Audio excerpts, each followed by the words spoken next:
Fuck.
Well, gonna give it just a couple more minutes to go live. I'm trying to get my Facebook to work. It just stopped.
All right. Well, I'm gonna give Facebook about 30 seconds to start working correctly, or else I'm just gonna.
All right, whatever. For some reason, Facebook has decided that I am not actually streaming to that platform, which is really frustrating. But for all the nobody else that's here, I still want to get started because I'm super excited to do this.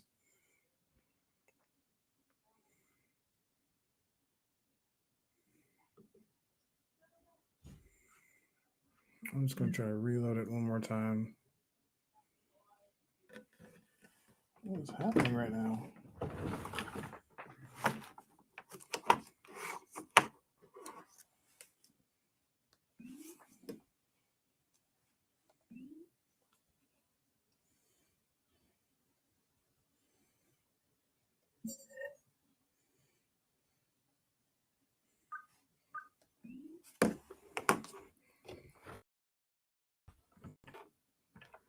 What are you doing?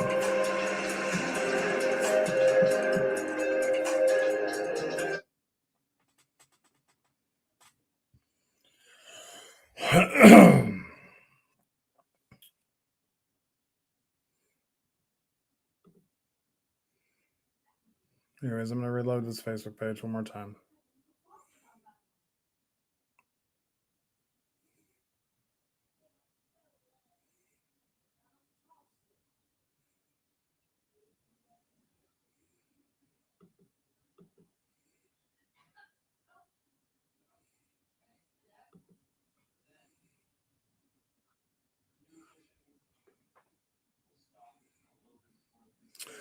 What's up, Ramses?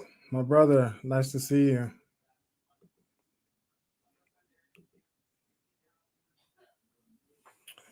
All right, anyways, Facebook stream being ridiculous, but I still got several other sources that I'm streaming to, even though the audience isn't huge yet, but that's all right. Over time, we're going to get there. We're going to keep plugging away. So, we talked yesterday, for those of you who haven't watched this in order, whatever, this is all digestible content that you can take one thing at a time and try to apply it to your life and show up in a radically more connected way in your relationship. So, what we talked about yesterday was learn to hit send on the first text. Stop trying to be perfect. Stop trying to make it exactly what you want it to be to start carrying through with action. Today is a very important principle to me that is that has affected my life greatly. It's something that I've started to apply and have seen immediate results in the past couple of years doing this. It is say what you mean what you say often. Don't just do it every now and then. Like always mean what you say and always say what you mean. Um, when I say this, I'm talking about um, ordering your words in a way that you're not misrepresenting yourself when you're speaking to people. So, tell a little story. Now, this is tell a little story. I've been with my wife for almost 20 years, right? That's a long time.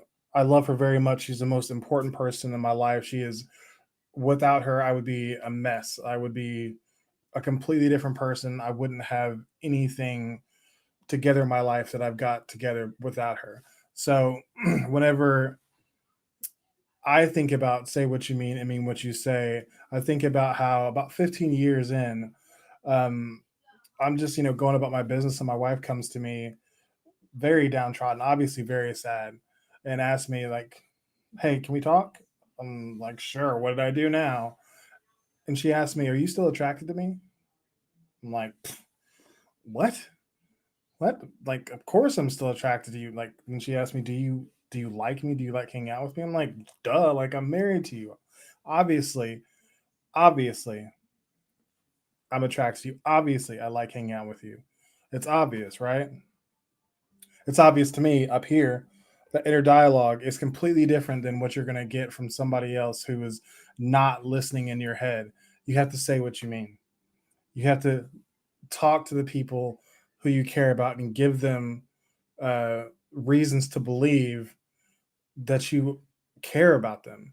You can't just think about it. I got in the habit of thinking when my wife walks into a room, "Oh, she looks good," but never saying anything, having these compliments in my head just pile up of, "Ooh, man, that was really funny. Oh, she's so engaging." Like, "Oh, that was a really interesting story." All these things just building up in my head and never coming out of my mouth. Say what you mean. If I had told her every time I thought she looked good, every time that I that her smile struck me and and made me a little happier than I was before. If I had told her all those things instead of just thinking them, do you think that maybe she would have had more of an idea that I was still very attracted to her? She would have any doubt whatsoever that I was still in love with her, that I still liked her. I mean, I'm pretty sure not saying what I meant gave her every reason to doubt that I was still feeling those feelings for her. So say what you mean. Like, I can't, I don't think I can stress this enough. Whenever you say what you mean, you are you're putting those thoughts that you have in your head and you're giving people reason to believe that you actually care for them. You can't just expect them to pull it out of your mind and go forth with the information that you've been thinking all day. So, and then on the other side of that, mean what you say. And this one's harder, because this includes follow through on the you know on the promises you make, which not even promises, just statements. You have to have follow through and you have to have forethought to mean what you say. That means you're going to have to think about what is happening, when it's happening, and then what is going to happen later before you make a promise, before you make a commitment. You have to actually say things that you mean, or else you're going to be misrepresenting yourself and trying to make it up in the back end of, yeah, I said this thing. Well, now I have to figure out, is that something I really want to be beholden to, or is that something that um I actually desire to be ordered in my life? You have to think first. So if you're saying what you mean and you're meaning what you say, does that mean that you should have an entire inner dialogue before you speak to anybody? No, absolutely not. It means that you have to practice. It is a muscle. Speaking is a muscle. It's something that you get used to, filtering through your thoughts faster and being able to actually put them out for somebody else to ingest without having to have this entire inner dialogue of, well, is this appropriate, is this kind, is this helpful, is this respectful? You should be practicing those things whenever you're speaking all the time, to whenever it becomes a serious situation, you're used to having those kind of filters. And it's especially important for us as ADHD men, because it is much harder to train that muscle, because we have that gap between executive function and knowledge base. Like, we know that there are certain things that are not always appropriate to say, but it is much harder for us to access that knowing in a situation where we've become excited. And that's, stress, or actual like fun excitement. It goes both ways. Like, sometimes our brain just gets so intense about the things that we're excited about that we feel like we have to completely bury somebody with information about the thing, whenever that may not be appropriate for the situation. So sometimes it's just practicing restraint. So when I say practicing restraint, I don't mean that now I'm never going to talk about anything that's important to me. No, that's not what that means. It means that I'm going to give enough information for the person who I'm connecting with. Like, if I'm connecting with my wife, like, she deserves all of me. Like, whenever I married her, I gave her all of me. That's what she gets. So that means I'm gonna unload an unnecessary amount of information on her, but she loves me and accepts me and will tell me when she's had enough. Um, but if it's a coworker who you're just getting to know, sometimes you're gonna need to practice restraint and just give them a little bit of information, enough for them to make the decision they need to make. Um, sorry, I don't know how this going hard on the live thing is going to be for my voice long distance, because it's been a little rough already. um, what the heck? Now it's there.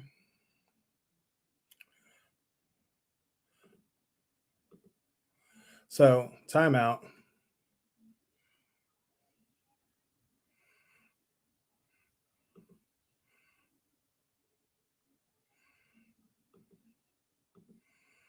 I'm so confused.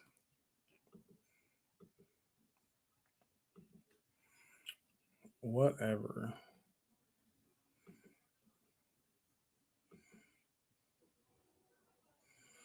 So Facebook is showing me my video, but it's telling me that my post details aren't complete. It's really acting wild. So I hope anybody who tried to tune in on Facebook was able to redirect here and find it somewhere else. I'll be reposting all the videos, but that the really big thing here is whenever you are trying to radically improve your communication, you have to take radical action. And I think that a radical action that is immediately applicable is being more conscious of the words you're using, being more conscious of the things that you're saying, and saying what you mean and meaning what you say. And I think it's important to have grace for yourself. It's important to have grace for the people that you're having conversations with, and also asking for grace when it's necessary. I don't think that anybody is ever going to take a goal like being more authentic and more honest in their words and immediately apply it perfectly. That's not something that's going to happen. But if you start trying, the people around you are going to appreciate it. And as they know what you're doing and you're telling them about your intention, they're gonna start to look to you as a more honest and authentic person, and that's gonna immediately allow deeper conversations to happen. um I can tell you that whenever, like, who does who wants deeper or who wants better relationships at work? Like, if anybody wants that, here's something that you can do: is you can say what you mean and mean what you say. Um, Whenever I was working with the fire department and I was managing our 5K, I felt like I needed to do every single piece of the work by myself. Whenever somebody would say, "Hey, do you need anything?" I'd say, "I'm good. I'm good. I got it." And what I really meant was, I'm not good. I'm completely overwhelmed. I'm terrified. I need help. I wish somebody would just start helping me instead of asking me what to do. And I was so afraid to be a burden on somebody else that everybody thought that I didn't want help because I wouldn't just say what I meant, which was, "Hey, I don't know how to ask you guys for help in a way that is going to get the response I need, but I need help. And I don't want to do this all myself. I just don't want to put anybody out. So if anybody would like to help, that would be great." Or talk to my boss and said, "Hey, I'm in the weeds. I really could use some assistance. Can you assign somebody to help?" And that would have changed the entire thing. But instead, I became almost anxiety ridden to a point where, as I'm trying to manage this thing by myself, I am hiding who I'm emailing. I'm hiding like who I'm going to meet with that day because I just don't want anybody to come in and mess with how I'm doing things at the last moment. It's not even like I wasn't doing anything that was like illicit or under the table. It's just that I was so afraid that if I had somebody like intervene in any way at the last moment, they were going to tell me I was doing it wrong and they were going to stop the progress I was making, because I knew what I was doing in the long term was going to be successful. But it was different than the way that things were done at the fire department. And if they had stopped the way I was doing things without replacing it with some sort of uh, reasonable option, it would have mired the progress of the event I was trying to host. And that to me was unacceptable. And that's a another thing I've become self-aware of, is that I can be like hyper focused on the success of a project, but to me that's a good thing. Like, I wanted to get it successful, and I should have just been more open and communicating with how I was getting it done and what I needed from other people.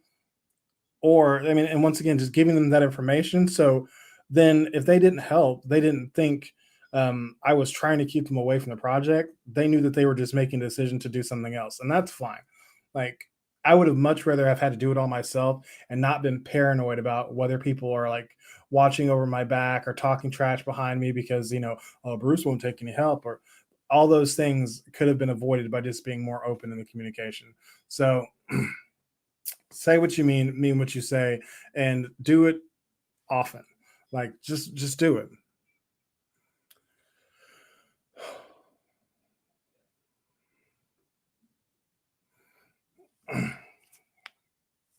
How long have I been live? So that's 22 minutes. I was hoping somebody would come in so we could just have a brief chat about anything, really. Just have, maybe a little coaching session. But like I said, I thought somebody was going to hop on Facebook and it did not work. And that's, it's really frustrating. But it is what it is. And, I will keep showing up at 6 p.m. every night for the next 26 days after this. I've got 26 days to make it happen. For those of you who have been following my journey on this, like, uh, I've been moving with very strong intention towards finding my people, finding the ADHD men who need my help, who I feel like I've been called to serve. And in 3 days, I've made more connections moving towards that goal than I've made in like the last 3 months, because I wasn't making it clear to the people who I wanted to help that I was coming to help them. I was ashamed and afraid of saying that I'm a life coach. I didn't want to put myself out there as that. I wanted to like dress it up a little bit, make it different, because I am imperfect. I am still coming along. I don't think that I'm there completely. And because of that, I let fear get to me, and I let it block me from doing the work that I'm obligated to do. Like I feel like I have been given the experience I've been given the skill and technique and the ability to connect that I've been given, so I can go out there and help this population, because I've been at the worst part of it. And I promise you, it is not a good place to be. It is not a fun place to be. It is not desirable in any way, shape, or form. So, knowing all that, I know that I've got to get to my people and find them. So, it's to the point where I know, like, I'm already seeing some progress with that.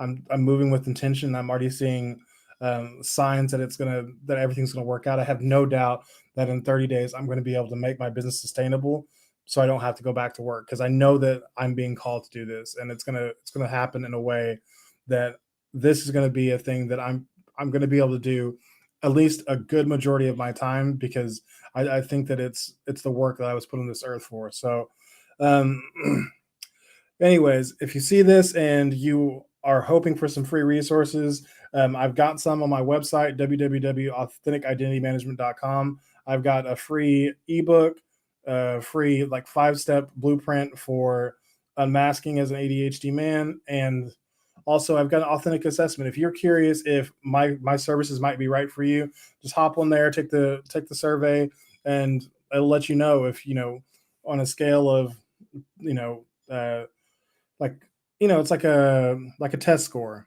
If you take this test and you're in the top 90 91%, then we should set something up real quick.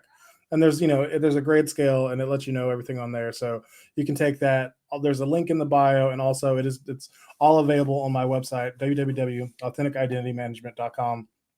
um I hope to start connecting with some of you. I think that I'm going to find my people. I hope that you guys are all finding self acceptance, if not with me helping you, with somebody else helping you, or on your own. It is definitely possible to do this work on your own. I did it myself. I don't think that you have to have somebody to help you. But if I could have had somebody who'd already swam the sea of despair that I went through and built a bridge back to me to get me over faster without getting, drenched in that despair, I would absolutely take it. I would absolutely take it if I could go back and coach myself. So let me help you. Like even if it's just helping you for free with my free resources and coming in live and just chatting and having a coaching session that way. I want to help these people. I want to help ADHD men. I want to help them show up in their lives and engage with purpose and passion and change the way they show up, because they deserve to love themselves and accept themselves in their lives and stop just, going through the motions, doing what they thought they were supposed to do because that's what other people told them. There is a better life. It exists out there. So, all right, I'm going to go and wrap it up for today. Thank you, everybody who watches this eventually. Start hitting me up live. I'll be here 6 p.m. Central every night. Come hit me up. Come to, even though Facebook messed up today, I'd prefer if you came to Facebook, Twitch, or YouTube, because I don't think I'm going to keep doing Instagram forever because it won't let me stream to the video portion. So thank you, everybody. Be yourself. Love yourself. Good night.